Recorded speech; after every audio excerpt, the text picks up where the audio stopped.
شيبات كبرنا وصار اسمنا اليوم،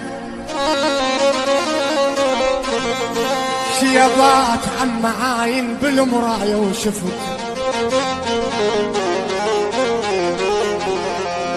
شيبات يجوز الكبر بين علي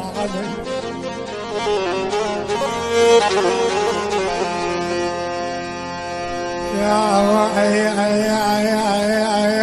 لا